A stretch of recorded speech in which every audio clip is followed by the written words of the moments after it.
You ask Tiger to solve. This deals with linear equations with one unknown. The final result is n equals 64. Let's solve it step by step. Move the negative sign from the denominator to the numerator. Isolate the n. Multiply both sides by 8. Group like terms.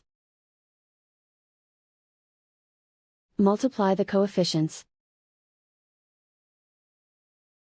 Simplify the arithmetic.